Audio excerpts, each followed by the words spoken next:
Squatch Senior here. Today's project on this M, we're going to be fitting the cam. We're going to spin it a few times, check for high spots, do some scraping if the bearings need it. As you can see, I've got the engine off the stand and on the bench. Better access to the bearings if I need to flip it one way or the other so I can scrape it and stuff. So let's get going. We'll slide that cam in, we'll spin it a few times and see where we end up with high spots.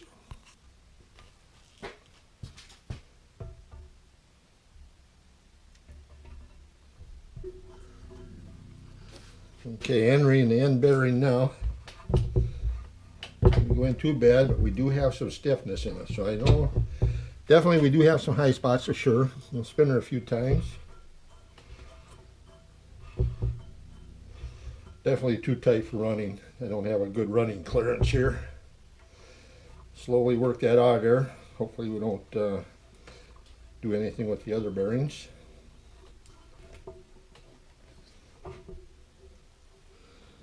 Definitely freeze up when I get it out of that last one, so I know I got tight ones in the number 3 cam bearing. We'll just pull this out of the way enough to access it. I'm not going to totally remove the cam. Yeah, definitely. I don't know if you guys can pick it out here. Got some pretty heavy rubbing right in through there. We'll get it around to the other side and see what things look like. Okay, as you can see, I do have some shiny spots right there, a little bit there. I'll have to come down, so I'll get my scraper out and we'll start working this thing over. Okay, sit up here to start scraping. Just going to give a quick demonstration here, how to do it and stuff. I could sit there all day long and do this for you, but I need to get stuff done here. So we'll give you a demonstration.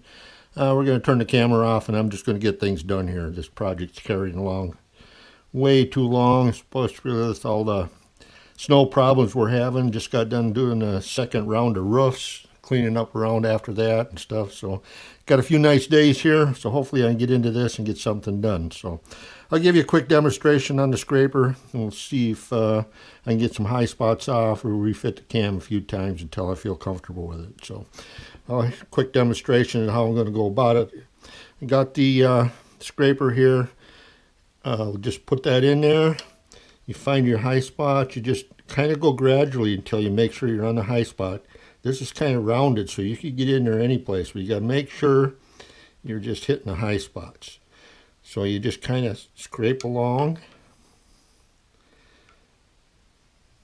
You be careful you don't gouge. You can find, you can kind of see where you scrape, so you know if you're on target or not.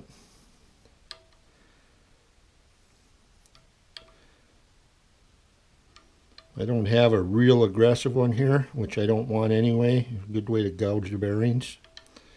I'm just going to take my time, work it slow till I feel comfortable with it.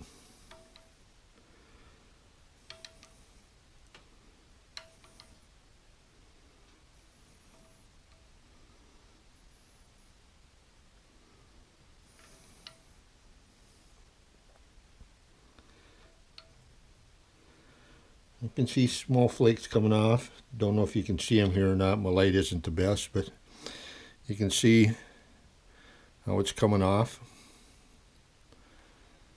So I am making some progress.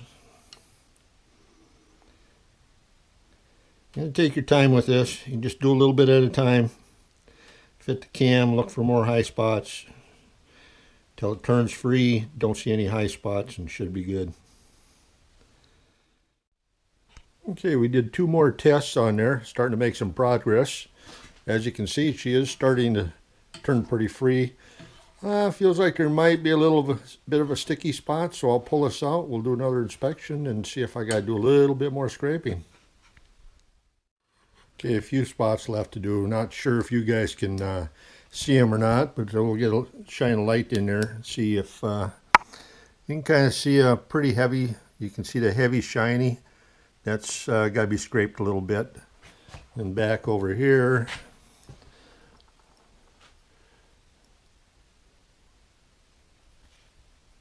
Looks like a couple spots right in there yet. So I'll get them scraped down, do some more test fit, and we'll see what we end up with here and see if we can get this thing done yet this afternoon.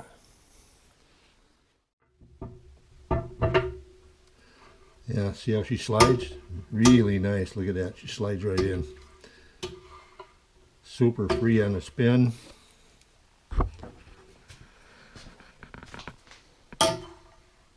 In fact, she wants to pull out on me. You can see how she pulls out as she's spinning.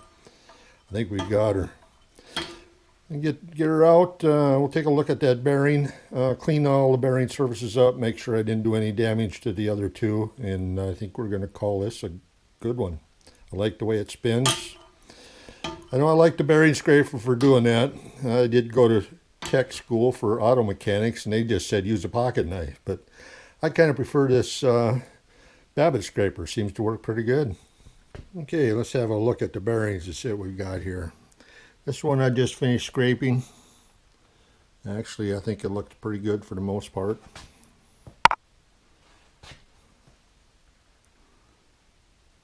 So, I like the way it spun. It just slides right in really nice. Take a look at the center one.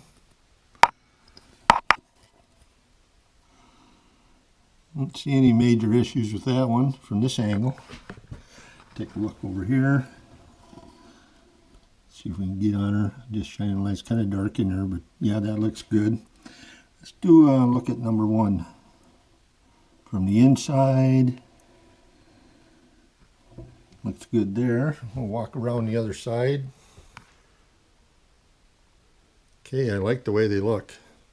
We'll get them cleaned up, get the cam cleaned up, probably put a little oil on them, put them in there, put the cam back in for one final spin and see how things work. Okay, bearings all cleaned up. Everything spins nice. Kind of freewheels in there. I like the way it spins. You can give her a spin. She just kind of keeps going. I don't feel any drag.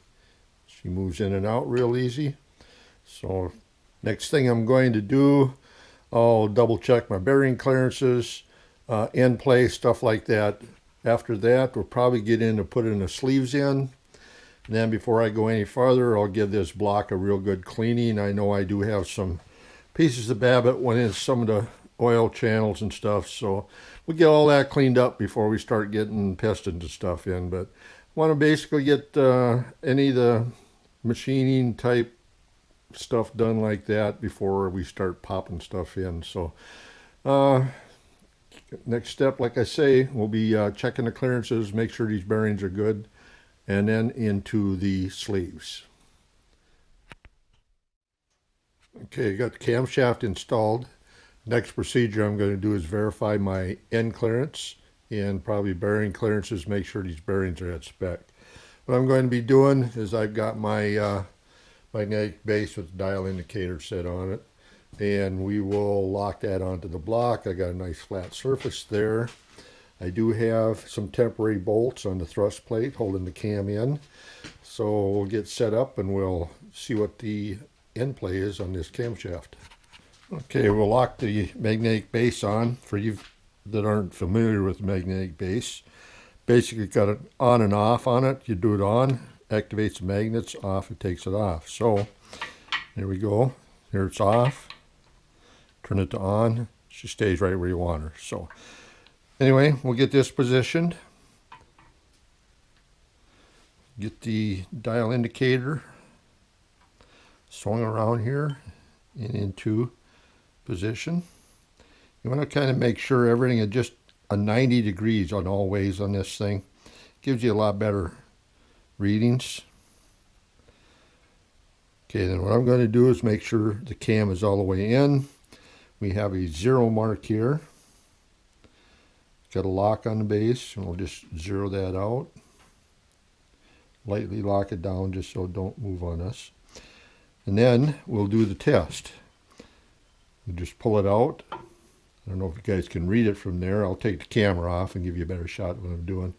And I'm reading about 5.5 thousandths, which is great. Okay, specification on this end play is 3 to 11 thousandths. So we get her set up here. I got her zeroed. We'll pull her out. we're about, oh, I'd say 5.5 to 6 mark. Yeah, you can see I kind of went in a little bit. But we can compensate. Anyway, I'm like 1/1000ths before. Pull her out, 4.5. So I'm running about 5.5 thousandths. Excellent, 3 to 11 to spec. So very satisfied with end clearance. Next thing I'll do, go in, do all my bearing clearances inside. Make sure I'm in spec on them. Have to remove the camshaft to do that. So next step is verify my bearing clearances on the cam. Okay, to check my bearing clearances, I already know what the spec is on the camshaft, so I got these telescoping gauges we'll stick in there. Kind of get her locked down.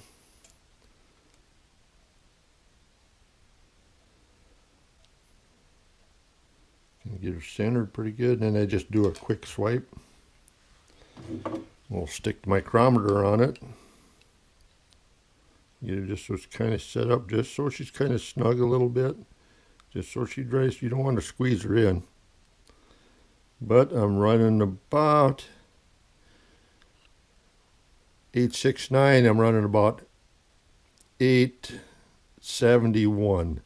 So that gives me 2/1000ths clearance. Spec on these is 0.0015 to 0.0035, so I'm kind of right in mid-range. So 2/1000ths clearance is perfect in my opinion. I've already done the other two. I'm running 2/1000ths clearance on the center one, and the front one, which was really loose, I was running about 4, 5, something like that. I'm at 0.0015, right at the low end of the spec. So as far as I'm concerned, the camshaft's in excellent shape. Bearing clearances are good. End play is good. So that should wrap up the camshaft. I'll just kind of leave it out now. Next I'm going to do is start installing sleeves.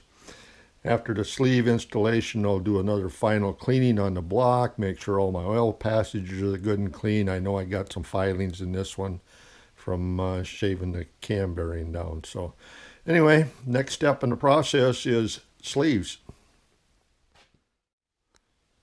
Well, I've been through the block. I took a flap disc and electric drill, just lightly went through these here, just to kind of see what I can find for high spots.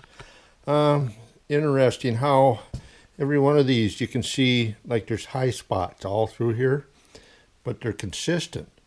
Now, I'm not sure if that's normal in these or whatever, but that's a question I'm going to ask you viewers before I start installing sleeves in this. I did notice I have a number 3 cylinder. I don't know if you could pick it up here. Right in here, a little bit of a nick that I'm not sure if that could have pushed that sleeve in far enough to cause that scoring. But I've also got one right here on number 2 that isn't quite as pronounced. You can feel it a little bit there, but this one, you can feel that she sticks in there pretty far. So that's very possible when the top part of the sleeve bottomed out. It could have maybe just pushed that in a little bit to do what damage it did in there. I did take oil on rags, and I went through that thing multiple times. You can see how filthy this thing come out. So basically what you do after you hold down a cylinder too. And last stuff, it come out pretty clean. I do have all my sleeve sets out here. You can see I got them all numbered 1, 2, 3, and 4. What I'll do, I'll keep the pistons with the sleeves. That way, I'm not sure. Some say these pistons have been fit to the sleeves already. Some say it don't make a difference, but I'm definitely going to keep the pistons and sleeve sets together as they come in the box. That way, you know, I'll push all the sleeves in, but all the individual parts will go back in the box, so I know which one they go in. So anyway, that's a question I have for you viewers out there. Is this quite normal, this kind of a pattern on the block before you push sleeves in? So anyway, let me know. Curious to that. I've never really noticed this before, but it could be normal as long as I noticed all 4 cylinders are the same. So if I only had 1 cylinder, I'd have a lot more concerns. But as long as all 4 are the same, it run this way before, I'm sure it could probably run again. So anyway, let me know, guys. I'll be waiting for your answers.